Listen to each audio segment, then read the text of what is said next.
Good morning दोस्तों, खम्मा गणी सुप्रभात। आपका अपने चैनल मिशन फॉर सक्सेस पर स्वागत है। और आज अपन रीट 2017 लेवल फर्स्ट में जो पेपर था उसका खंड थर्ड भाषा सेकंड हिंदी पर डिस्कस कर रहे हैं।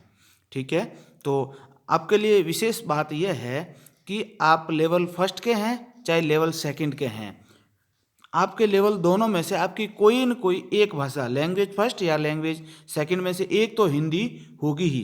तो हिंदी के जितने भी प्रीवियस पेपर है उनको आपको देखना जरूरी है। आप लैंग्वेज लेवल फर्स्ट की तैयारी कर रहे हैं तो आपको फर्स्ट और सेकंड दोनों के पेपर में लैंग्वेज फर्स्ट और लैंग्वेज सेकंड दोनों में जो हिंदी के पेपर है उनका अध्ययन करना आपके लिए बहुत ज़रूरी है, क्योंकि जो प्रश्न बन रहे हैं वो प्रश्न इन्हीं प्रश्नों के इर्द गिर्द बन रहे हैं या यही प्रश्न कंटिन्यू आएंगे।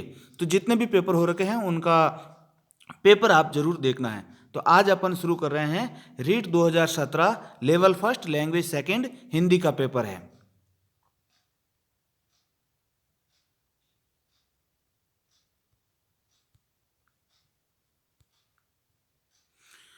तो फर्स्ट क्वेश्चन है अपना, निम्न में से मुहावरा नहीं है। तो अपन को चेक करना है मुहावरा कौन सा है या नहीं है। अंग लगना, अंगारे उगलना, अंत भला तो सब भला, अंग अंग फड़कना। अब देखिए मुहावरा है या नहीं है उसका क्या पता चलेगा कि अंत में क्रिया शब्द है लगना, उगलना और फड़कना। ये शब्द है तो वो मुहावरा हो सकता है, नहीं तो वो मुहावरा नहीं है। दूसरा, इनका वाक्य में प्रयोग कीजिए आप। अगर वाक्य में प्रयोग करने पे ये शब्द बदलते हैं तो वो 100% मुहावरा है, नहीं बदलते हैं तो वो मुहावरा नहीं है। तो देखिए रमेश का अंग लग गया, रमेश का अंग लग गया चेंज हो गया, लगना की लग गया। रमेश अंगारे उगल रहा है, अंगारे उगलना की जगह उगल रहा है। रमेश का अंग अंग फड़कना शुरू हो गया है या अंग अंग फड़कता है, तो ये भी चेंज हो गया। रमेश अंत भला तो सब भला होगा, यानी ये लोकोक्ति है और ये लोकोक्ति वाक्य में प्रयोग होने पर कभी नहीं बदलती है। तो मुहावरा कौन सा नहीं है, तो आपका आंसर हो जाएगा 3 नंबर, अंत भला तो सब भला।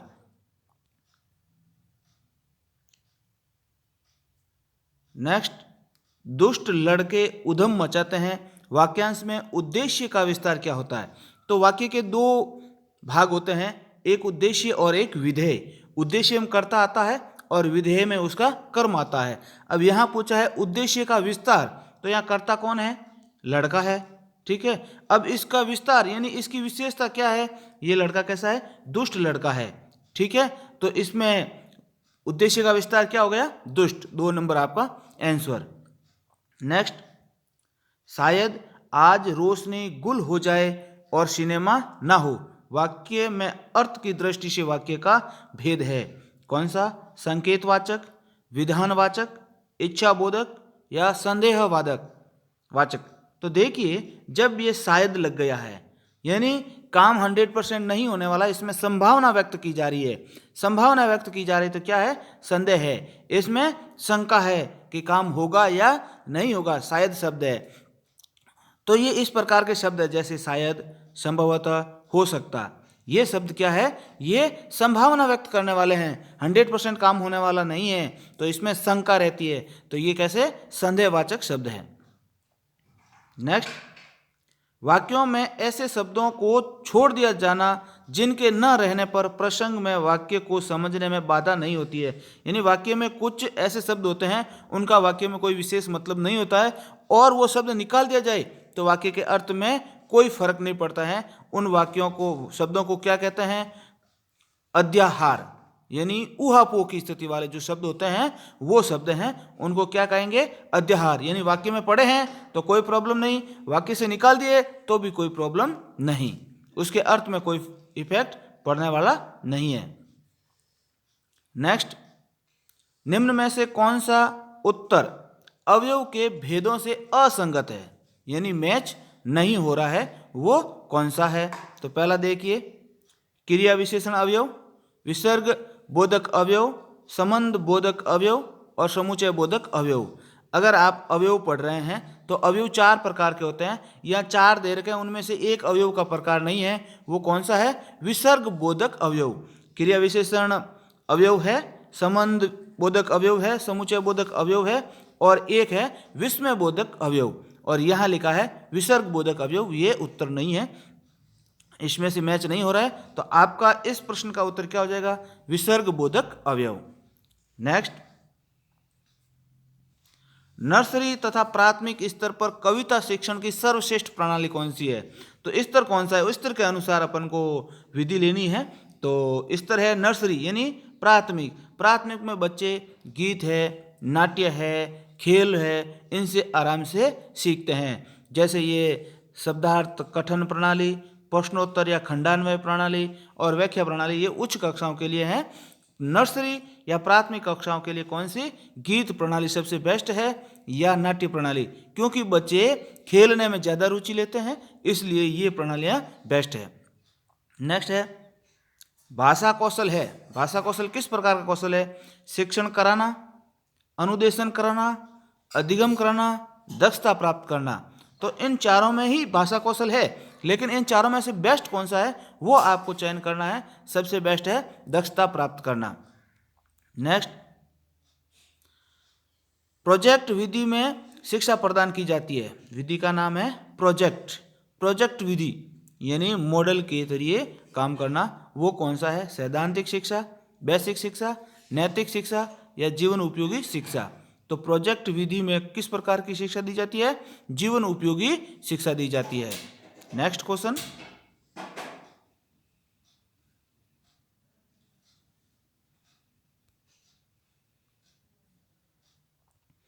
प्रस्तावना का मुख्य उद्देश्य क्या है? जो हर्बर्ट की 5 पदी पाठ योजना है उसमें पहला ही पद है प्रस्तावना। तो प्रस्तावना का उद्देश्य क्या है? तो उद्देश्य कथन करना, प्रस्तुतिकरण करना, नवीन ज्ञान ग्रहण करने हेतु तत्पर करना, सामान्यकरण करना। तो प्रस्तावना है वो प्रस्तावना पाठ से पहले होती है, और उस प्रस्तावना में क्या होता है कि जो बच्चे का पूर्व ज्ञान है उस पूर्व ज्ञान के जरिए नए ज्ञान को जोड़ना है। तो इसमें क्या होगा?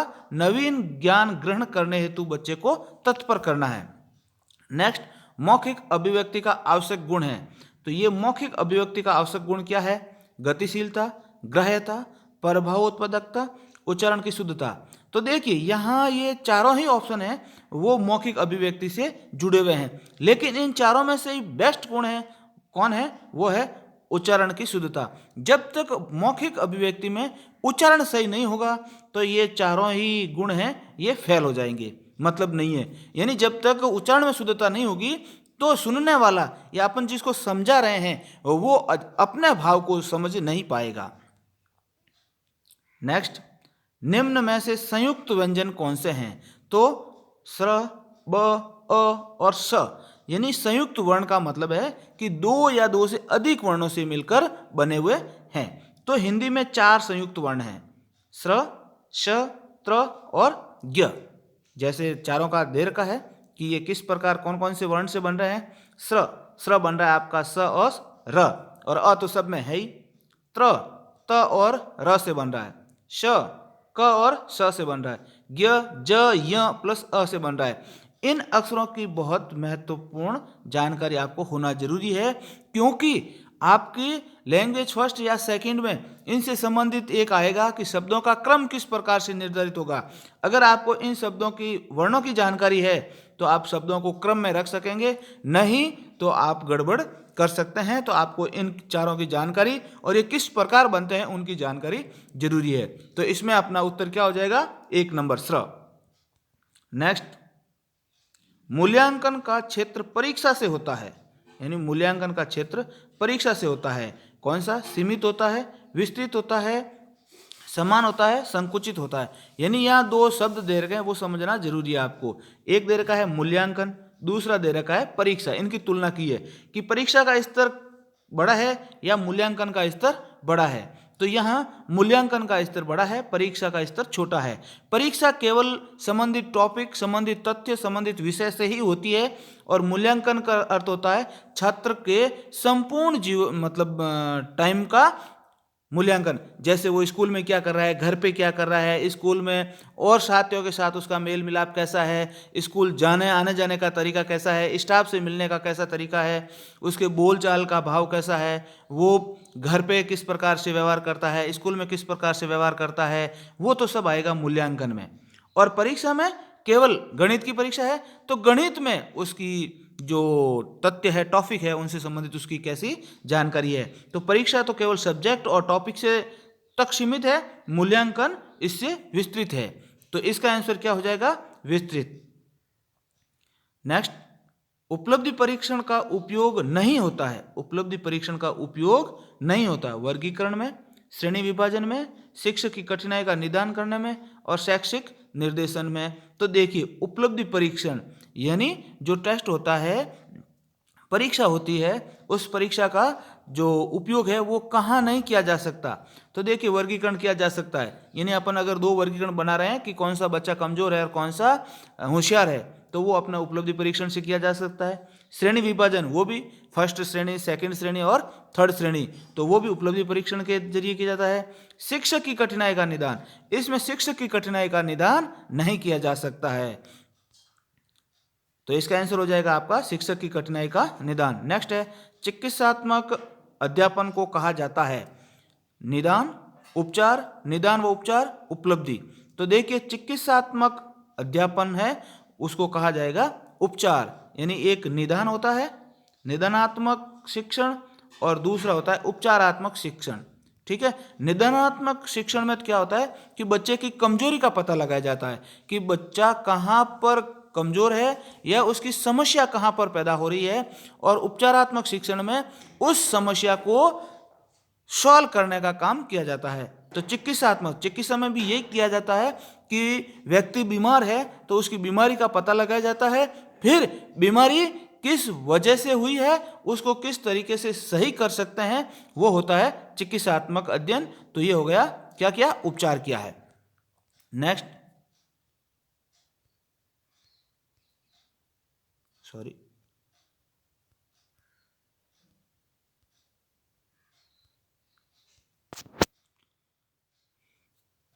नेक्स्ट अपना क्वेश्चन है, पाठ्य पुस्तक रचना के सोपान का सही क्रम क्या है। पाठ्य पुस्तक रचना होती है, उसका सही सोपान यानी क्रम के अकॉर्डिंग क्या है। तो विषय वस्तु सामग्री का चयन, स्त्रीकरण और प्रस्तुतिकरण, यही इसका आंसर है। यानी इसमें तीन चीजें हैं। पहले तो विषय वस्तु सामग्री, जैसे हिंदी की किताब बनानी है तो सबसे पहला काम होगा कि उसमें सामग्री क्या क्या डालनी है। ठीक है, हो गया। नेक्स्ट, फिर उसके बाद होगा स्त्रीकरण, ये सामग्री डाल दी हिंदी में, तो ये किस स्तर के लिए है, पहली क्लास के लिए है तो उसमें से छांट के अलग करनी है, दूसरी क्लास की अलग करनी है, तीसरी क्लास की अलग करनी है, चौथी क्लास की अलग। तो उनके स्तर के अनुसार उस सामग्री को डालना है। फिर प्रस्तुतिकरण, उसको बच्चों के सामने कैसे प्रस्तुत किया जाएगा या किताब में किस प्रकार से प्रस्तुत किया जाएगा जिससे बच्चे आसानी से समझ सकते हैं। नेक्स्ट, दृश्य श्रव्य दृश्य शिक्षा से तात्पर्य नहीं है, यानी नहीं है शिक्षा को अधिक रोचक बनाना, शिक्षा को स्थायी बनाना, शिक्षा को अधिक प्रभावकारी बनाना, शिक्षा को निष्प्रयोजन बनाना। तो इसका सीधा सा आंसर हो जाएगा शिक्षा को निष्प्रयोजन बनाना। यानी ये टॉपिक दृश्य श्रव्य शिक्षा या दृश्य श्रव्य साधन है, उनको आपको अच्छी तरीके से पढ़ लेना है। एक प्रश्न 100% आएगा, चाहे उपकरण से संबंधित हो या उसकी लैंग्वेज से संबंधित हो या है नहीं है उससे संबंधित हो, एक प्रश्न 100% आएगा ही। सतत एवं व्यापक मूल्यांकन की विशेषता नहीं है, ये नहीं है शब्द, उसको आपको आराम से पढ़ना है। ऐसा नहीं कि आप आधा ही पढ़ लिया सतत और व्यापक मूल्यांकन और आपने चारों ऑप्शन पढ़ के उत्तर लगा दिया, आपका 100% गलत होगा, क्योंकि इसमें पहला ही शब्द वही दिया जाएगा जो गलत है। तो यहाँ की विशेषता नहीं है, आपको प्रश्न आराम से पढ़ना, विशेषता नहीं है। विद्यार्थी के विकास के पक्षों पर जोर न देना, विद्यार्थी का नियमित मूल्यांकन करना, गुणवत्तापूर्ण मूल्यांकन करना, विद्यार्थी की समप्राप्ति में सुधार लाना। तो इसका आंसर हो जाएगा विद्यार्थी के विकास के पक्षों पर जोर नहीं देना, ये सतत एवं व्यापक मूल्यांकन की विशेषता नहीं है। क्या होगी, यहाँ होगी पक्षों पर जोर देना विशेषता है, ना देना ये गलत है। नेक्स्ट है, सत्य असत्य परीक्षण कहलाता है। सत्य असत्य का मतलब आपको एक प्रश्न दे रखा है, एक वाक्य दे रखा है, उसके आगे ये लिखा होता है सत्य या असत्य। इस प्रकार के प्रश्न तो आप पढ़ते हैं, इसमें से आपको राइट लगाना है, सत्य है तो उस पर राइट लगाना है और असत्य है तो उस पर राइट लगाना है। तो ये सत्य असत्य परीक्षण है, ये कहलाता है बहुसंख्यक चुनाव परीक्षण। बहुसंख्यक तो इसमें होता ही नहीं है, इसमें दो ही ऑप्शन होते हैं, एकांतर प्रत्युत्तर परीक्षण, समरूप परीक्षण, बहुरिक्त स्थान पूरक परीक्षण। तो एकांतर प्रत्युत्तर परीक्षण यानी आपको दो में से एक ही चुनना है, दोनों में से एक चुनना है, तो क्या हो गया, एकांतर हो गया। समरूप यानी समान रूप से परीक्षण नहीं है। बहुरिक्त स्थान यानी इसमें खाली जगह तो भरनी नहीं है। नेक्स्ट है आपका रंगमंच अभिनय विधि है। रंगमंच, रंगमंच आपने देखा ही होगा, क्या होता है वहाँ नाटक जैसी क्रियाएं होती है। तो ये गद्य की है या पद्य की है, नाटक की है या व्याकरण की है। तो रंगमंच विधि है वो नाटक को पढ़ाने की विधि है। नेक्स्ट है भाषा प्रयोग का एक कौशल से संबंधित पक्ष नहीं है, यानी भाषा प्रयोग है उसका एक कौशल इससे संबंधित नहीं है। तो क्या है, भाषा ज्ञान गम्य है, भाषा अभ्यास गम्य है, भाषा एक सामाजिक व्यवहार है, भाषा अनुकरणात्मक है। तो कौन सा है, भाषा ज्ञान गम्य है, ये भाषा का एक कौशल से संबंधित नहीं है। नेक्स्ट क्वेश्चन,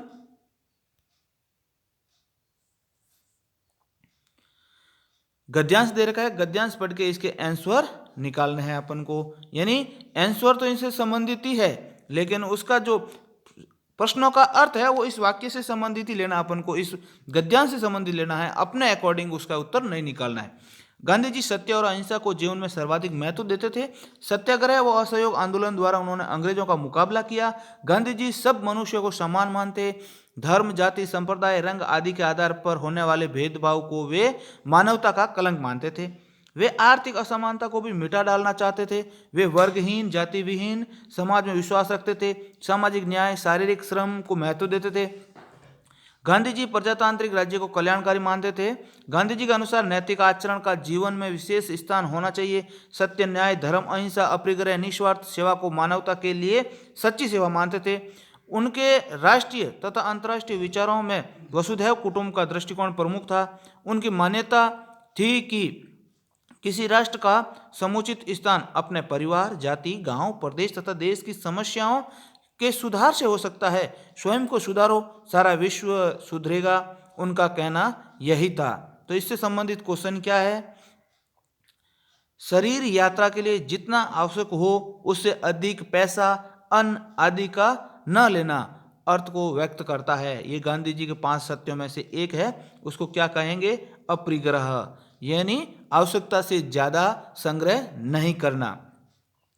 नेक्स्ट, सत्याग्रह में कौन सी संधि है, तो सत्य प्लस आग्रह है।